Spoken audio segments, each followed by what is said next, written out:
Hello friends, I'm Dr. Ankita Singh Chakoria, PhD in Biotechnology. Also, I have qualified CSI and NGRA with All India rank 103. Today we are going to discuss about the chromosomal disorder. Chromosomal disorder, that means the disorder that arises due to chromosome. Of course it is. But what मतलब है क्या, background क्या है chromosome की वजह से, तो है क्या actually whenever the condition of abnormal number of chromosome arises या occurs, then it leads to any kind of disorder. ठीक है, जब भी एक नॉर्मल किसी भी एनिमल में या किसी भी ऑर्गेनिज्म में उसके नॉर्मल जो कैरियोटाइप है, कैरियोटाइप क्या होता है, सिंपल कुछ नहीं, आपके जितने भी क्रोमोसोम्स है ना, जितने भी आपके पेयर्स ऑफ क्रोमोसोम होते हैं आपके बॉडी में, मतलब कि आपकी प्रत्येक सेल में, अगर आप उसको वाइट पेपर पे ऐसे ऐसे लिख दो, मान लीजिए ह्यूमन की एग्जांपल लेके अगर हम चलें, 46 क्रोमोसोम होते हैं इन 23 पेयर, तो 23 पेयर बना दीजिए अगर एक सफ़ेद पेज पे, तो वो कहलाएगा आपका कैरियोटाइप. तो इस कैरियोटाइप से अगर नंबर ऑफ क्रोमोसोम एक आध बढ़ जाए या घट जाए तो वो कहलाता है क्रोमोसोमल डिसऑर्डर. ठीक है, और ये कैरियोटाइप ना हर एक सेल में होते हैं, हमारी जितनी भी ट्रिलियन ऑफ सेल्स से हम बने हैं उन सभी सेल में ये पाया जाता है. नाउ क्रोमोसोमल डिसऑर्डर का ही एक टाइप है aneuploidy, in which the condition of chromosomal disorder, मतलब कि क्रोमोसोमल डिसऑर्डर क्यों होता है, due to the failure of segregation of chromatid, that is non disjunction. अब अगर हम बात करें सेल डिवीजन की, चाहे वो माइटोसिस हो चाहे मियोसिस हो, दोनों में ही मेटाफेज आती ही आती है, जिसमें कि होमोलोगस क्रोमोसोम जो होते हैं ना, होमोलोगस पेयर, वो क्या करती है, एक इस तरह से मेटाफेजिक प्लेट पे अलाइन हो जाती है, जैसा कि मैंने यहाँ पे दिखाया है. स्पिंडल एपरेटस बनने लगता है. अगले फेज में, एनाफेज में क्या होता है, दे गेट अपार्ट, क्रोमेटिड्स अलग अलग चले जाते हैं. ठीक है, नाउ ये मियोसिस के सेकेंड वाले में होता है. ठीक है, मियोसिस के फर्स्ट वाले में नहीं होता, क्रोमेटिड अलग नहीं होते हैं, मियोसिस के सेकेंड में होता है. ये कंफ्यूज मत होइएगा और ज़्यादा क्वेश्चन दिमाग मत लगाइएगा कि ये क्या बोल रही है मियोसिस फर्स्ट में और सेकेंड. मियोसिस जब पढ़ाऊंगी ना उसमें और क्लियरली, अभी एनिप्लॉइडी पे अब ध्यान दो सारा का सारा.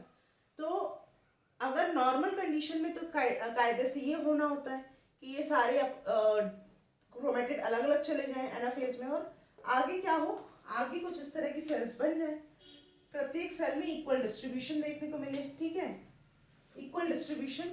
मेरा ब्लैक वाला मार्कर खराब हो गया है, इसलिए I am replacing black with the blue. ठीक है, please don't mind. Normal condition ये होनी चाहिए, बट यहाँ देख रहे हो सकता है ये स्पिंडल एपरेटस ही टूट गया हो, या स्पिंडल एपरेटस होने के बावजूद भी ये क्रोमेटिड अलग अलग ही ना हुए हो.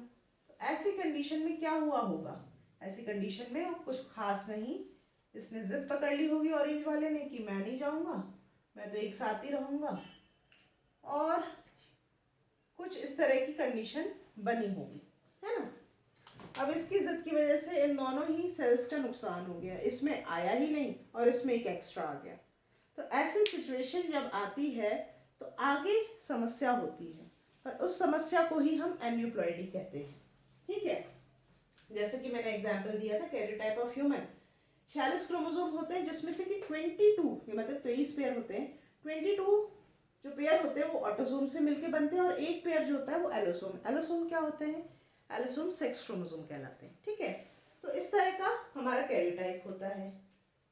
नाउ टाइप की बात करें एनिप्लॉइडी की, तो first category is hypoploidy, second is the hyperploidy. Hypoploidy में क्या, जैसे कि नाम से हाइपो यानी कि कम हो रहा होगा कुछ यहाँ पे, तो 2n-1 comes under the monosomy. ठीक है, 2n-1 मोनोसोमी. इसका एग्जाम्पल है Turner syndrome. Turner syndrome is seen in females only. जहाँ पे कि क्या होता है, जहाँ पे क्या होता है कि एक्स और जीरो कंडीशन, एक एक्स नॉर्मल फीमेल के लिए क्या, मतलब अगर आप फीमेल है, मान लीजिए मैं फीमेल हूँ, तो मेरे सेक्स क्रोमोसोम कैसे होंगे, एक्स एक्स होंगे. अगर कोई दूसरी एबीसी कोई फीमेल है, अगर उसमें सेक्स क्रोमोसोम एक्स जीरो है ना, तो उस बेचारी को टर्नर सिंड्रोम हो गया होगा. दैट मीन्स क्या, टर्नर सिंड्रोम में क्या होता है, आप वो रहेगी फीमेल ही अपीयरेंस से, she is a female but she is sterile. वो आगे मतलब कि कोई भी बच्चे को बर्थ नहीं दे सकते बिकॉज दे आर स्टेराइल. ठीक है, so this is the Turner syndrome के सिम्टम्स। क्यों हुआ होगा, अब देखिए यहाँ पे मान लीजिए ये मान लीजिए कि ये मेल से बनने वाले स्पर्मेटोसाइट्स हैं, ठीक है, मेल में बनने वाले स्पर्मेटोसाइट हैं। तो आगे ये क्या बनाएंगे, ये सिंपल अपना स्पर्म बनाएंगे, है ना, स्पर्म बनाएंगे, 4 ये स्पर्म बनेंगे। अब मान लीजिए ये जो था ना एक्स क्रोमोसोम था, ये जो ऑरेंज वाला ना ये एक्स क्रोमोसोम था, यहाँ भी आया है, यहाँ भी आया हुआ है, ठीक है, लेकिन यहाँ नहीं आया है, ठीक है, यहाँ सिंपल कोई दूसरे क्रोमोसोम आया है, लेकिन एक क्रोमोसोम ना आने की वजह से क्या होगा, जब भी अब ये किसी नॉर्मल से एग के साथ जब ये फ्यूज करेगा ना, तो वो एक्स ना होने की वजह से, एग्जाम्पल है, एग्जैक्ट इस कंडीशन को मत मान लीजिएगा, ठीक है, एग्जाम्पल दे रही हूँ, तो ये लैक ऑफ क्रोमोसोम की वजह से कंट्रीब्यूट नहीं कर पाएगा इस दूसरे एक्स के लिए, तो एक्स 0 कंडीशन देखने को आएगी सामने, जिसकी वजह से फीमेल में क्या हो जाएगा, जो भी ऑफस्प्रिंग बच्ची अगर होती है तो उसमें टर्नर सिंड्रोम होगा। तो देखिए यहाँ पे कसूर उस बच्चे का नहीं था, कसूर उसके माता या पिता का था, और यहाँ पे गड़बड़ी बहुत बड़ी हो गई और बच्ची को आगे फेस करनी पड़ी। इसलिए कहते हैं गड़बड़ी मत किया करो, ऐसी चीज़ें मत करो कि अंदर कोई भी म्यूटेशन वाली चीज़ से दूर रहो, ठीक है, यूवी रेज वगैरह बहुत ज़्यादा नुकसान कर देते हैं, ऐसे मतलब म्यूटेंट से दूर रहो कुल मिला के। नलिसोमी की अगर बात करें, दूसरी कैटेगरी इन हाइपोप्लॉइडी, जिसमें कि 2n-2 हो जाता है, कम्प्लीटली एब्सेंट ही है ही नहीं। मान लो यहाँ पे इसमें भी जिद पकड़ के अगर ऐसा कुछ हुआ हो, यहाँ पे ये भी ना हम तो नहीं जाएंगे, तो यहाँ पे आ गया, और ये totally lack of any kind of chromosome, ठीक है, पर जरूरी नहीं कि सेक्स क्रोमोसोम ही हो, दूसरा कोई ऑटोसोम भी हो सकता है। तो दिस इज नलिसोमी। हाइपोप्लॉइडी में होता है ट्राइसोमी, पहला टाइप आता है जिसमें कि हाइपर है तो एक एक्स्ट्रा ही आएगा, ट्राइसोमी है तो 2n+1। उस का एग्जाम्पल है down syndrome. Down syndrome is associated with 21 chromosome. 21 chromosome की बात हो रही है, that means it's a autosome, ठीक है, सेक्स क्रोमोसोम नहीं है। Down syndrome is autosome, autosomal disorder है, ठीक है। उसमें क्या होता है कि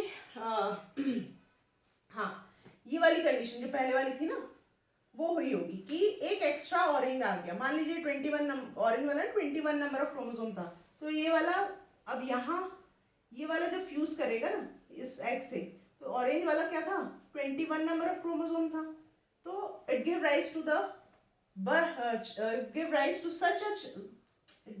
the formation of such a child that is affected with the Down syndrome. क्यों, क्योंकि ऑरेंज वाले में एक एक्स्ट्रा आ गया, ऑरेंज जो क्रोमोसोम क्रोमेटिड थे अलग अलग ना हुए, तो एक एक्स्ट्रा आने की वजह से क्या हो गया, 21 क्रोमोसोम एक एक्स्ट्रा आया है, मतलब 21 का एक क्रोमेटिड एक्स्ट्रा आया है, तो क्या हो रहा है, डाउन सिंड्रोम हो रहा है, 2n+1।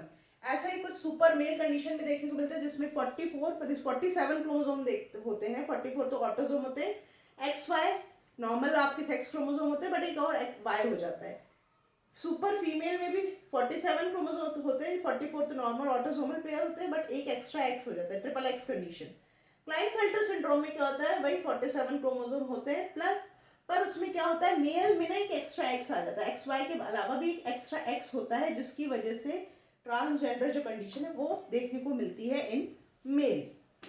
Now last category is the tetrasomy, in which +2 condition is there. इसका एग्जाम्पल है पैलेस्टर-किलियन सिंड्रोम, जो कि क्रोमोसोम नंबर 12 से एसोसिएटेड है, ठीक है, पूरा एक मतलब पार्ट होता है क्रोमोसोम नंबर 12 का, वो एक्स्ट्रा आपको देखने को मिलता है, एक अच्छा खासा लंबा पार्ट होता है, that you can see in this condition, Pallister Killian syndrome. So this is all about the aneuploidy and the chromosomal disorder.